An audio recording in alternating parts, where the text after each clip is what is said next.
जे काही आपण आतापर्यंत 12 तारखेपर्यंत आंदोलन चालू ठेवलेलं आहे, तसं सरकारचा कोणीही असा सक्षम प्रतिनिधी हे आंदोलनाच्या ठिकाणी पण आला नाही आणि जे शिष्टमंडळ गव्हर्नमेंटकडे गेलं त्या गव्हर्नमेंटच्या जे आपल्या प्रतिनिधींनी म्हणजे मंत्री असेल कॅबिनेट असेल त्यांनी सुद्धा आपल्या आंदोलनातल्या मागण्या या चर्चेला घेऊन त्याच्यावरती काहीतरी मार्ग काढला असं झालेलं नाही।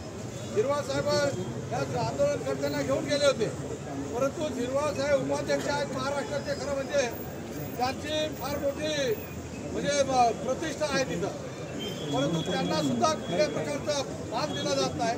3-3 तास मुख्यमंत्र्यांच्या समोर उभे राहतात दाराजवळ महाराष्ट्राचा उपाध्यक्ष, आणि म्हणून आपण समजलं पाहिजे की हे आपले लोकप्रतिनिधी आहेत, यांना सुद्धा हे गव्हर्नमेंट कुठली किंमत देत नाही। आणि म्हणून आपल्याला या 21 तारखेपर्यंत ऑगस्टच्या जर सरकारने कुठल्याही प्रकारचं पाऊल उचललं नाही, आपण मुख्यमंत्री आपल्या कलेक्टर साहेबांना सांगितलं, मुख्यमंत्री तुम्ही आता चर्चा करा आणि त्याची वेळ आणि तारीख ही निश्चित करा। त्या ठिकाणी आंदोलनकर्ते शिष्टमंडळ असतील, काही प्रतिनिधी, त्याचबरोबर खासदार साहेब आहेत, हे डहाणूचे आमदार, आपले इगतपुरीचे आमदार खोसकर साहेब, अजून इतर काही आपले ब्रायन लारा म्हणून कष्टकरी संघटनेचे सर्व ब्रायन लोबो हे कष्टकरी संघटनेचे नेते आहेत आणि सुप्रीम कोर्टामध्ये जी याचिका दाखल केली त्याचा डिटेल अभ्यास त्यांनी केलेला आहे। आमच्याकडे पण त्यांनी कागद दिले आणि त्या कागदामध्ये कोर्टाचं म्हणजे सरकार कोर्टाचं कुठलाही अशा प्रकारचा या भरतीला स्टे वगैरे कुठलाही नाही आहे। ती केस पण चालू झालेली नाही, परंतु त्याचा निमित्त करून सामान्य प्रशासन विभागाने महाराष्ट्राच्या आपल्या नोकर भरतीवर फक्त पेसालाच बंदी करून टाकली। पेसा क्षेत्रामध्ये बिगर आदिवासी येऊन नोकरी करतोय, त्याला ऑर्डर दिली, तो इथं काम करतोय। आपली मुलं 1ली ते 8वी पर्यंत 8 वर्गामध्ये मुलं शिकतात, त्याला 2 मास्तर म्हणजे आदिवासीला ज्ञानापासूनही लांब ठेवायचं, जे शिकलेले आहेत त्यांना नोकरीपासून लांब ठेवायचं, हा अत्यंत प्लॅनिंग केलेला डाव आहे। आणि तो हाणून पाडायचा असेल तर आपण सगळ्यांनी एकत्र आलं पाहिजे। पण आपल्याला वाटतंय की हे कोणीतरी लाल बावट्यावाले, काँग्रेसवाले, कोणीतरी शिवसेनेवाले किंवा इतर कोणी आपल्या पक्षाचं नेतृत्व करण्यासाठी करतात, हा भाग नाही आहे। याच्यामध्ये जे मुलं नोकरी मागतात ते बीजेपीचे पण आहेत, ते राष्ट्रवादीचे पण आहेत, ते काँग्रेसचे पण आहेत, ते शिवसेनेचे आहेत, सगळ्याच पक्षाची मुलं ही नोकरी मागणारी मुलं आदिवासींची तिथं बसलेली आहेत। हे काही शिक्का मारून आलेले नाही कुठले, आणि म्हणून सरकारने विचार केला पाहिजे की सार्वजनिक अशा प्रकारची हा लढा आहे।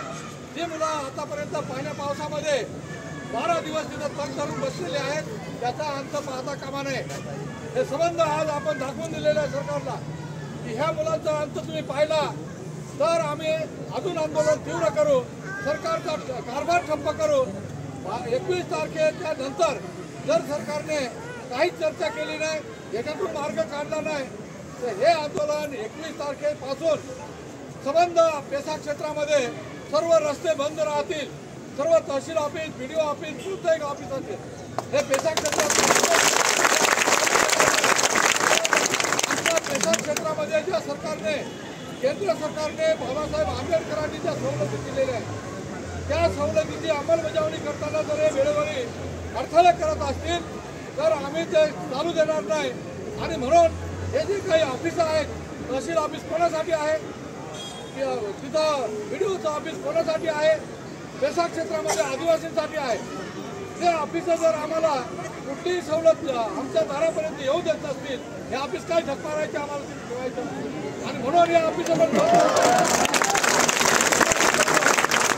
सगळ्यांनी लक्षात ठेवायचं आहे। आता आपण कलेक्टर साहेब हे जिल्ह्याचे प्रशासक आहेत, जिल्ह्याचे येथे आपले अधिकारी आहेत, त्यांच्या मार्फत आपण मंत्रालयामध्ये मुख्यमंत्र्यांना तारीख आणि वेळ मागून याच्यावर चर्चा करण्यासाठी आपण त्याला सुचवलेलं आहे।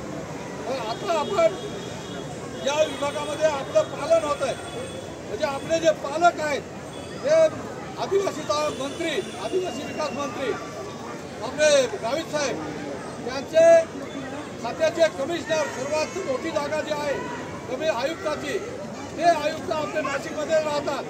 संबंध आपले महाराष्ट्रातील 13 जिल्ह्यातील पेशा क्षेत्रातील जे मुलं आलेले आहेत ते आपलं आयुक्तालय आहे म्हणून इथं नाशिकला आलेले आहेत. काहीतरी मार्ग निघेल या अपेक्षेने आलेले आहेत. पण त्या आयुक्तालयातील अधिकारी यांच्याकडे ढुंकूनही पाहिलेले नाही आणि म्हणून आता आपण अशाच आपण कलेक्टर आपल्या कमिशनर ऑफिसवर जाणार आहोत. त्यांना आपलं निवेदन केलं आहोत. आदिवासी विकास ऑफिस हे आदिवासींसाठी आहे की बिगर आदिवासींसाठी आहे? त्याच्यामध्ये कर्मचारी आणि अधिकारी आहेत हे जवळजवळ 75% लोक हे बिगर आदिवासी आहेत. आदिवासीच्या नावावर त्यांना नोकरी मिळालेली आहे. आदिवासींच्या पैशात ते वापरतात पगारासाठी, त्यांची प्रगती करतात. पण ज्या आदिवासीसाठी हे ऑफिस निघालेलं आहे तो आदिवासी मात्र रस्त्यावर बसून आपल्या नोकरीसाठी विनंती करतो, आम्हाला नोकरी द्या म्हणून. ही हक्काची नोकरी आहे, भीक मागत नाही आम्ही. आणि म्हणून सगळ्यांना असं निघून आता कमिशनर ऑफिसला जायचं आहे. मात्र 21 तारखेच्या नंतर तीव्र आंदोलनाची तयारी करायची असेल तर उद्यापासूनच आपल्याला आपल्या आपल्या गावाच्या संबंध आदिवासी बांधवांना सांगावं लागेल. पक्षविरहित ही लढाई होणार आहे. या लढाईमध्ये जो येईल तो आपला, जो विरोध करेल तो आदिवासींचा शत्रू आहे असं समजून त्याला उद्यापासून 21 तारखेच्या आंदोलनाची तयारी ही जय्यत तयारी संबंध महाराष्ट्राच्या 13 जिल्ह्यामध्ये पेसा क्षेत्रामध्ये आपल्याला करावी लागणार आहे.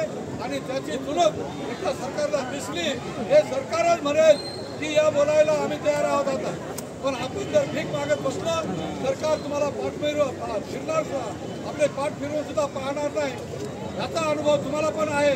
आणि त्या आंदोलनकर्त्या आपल्या तरुण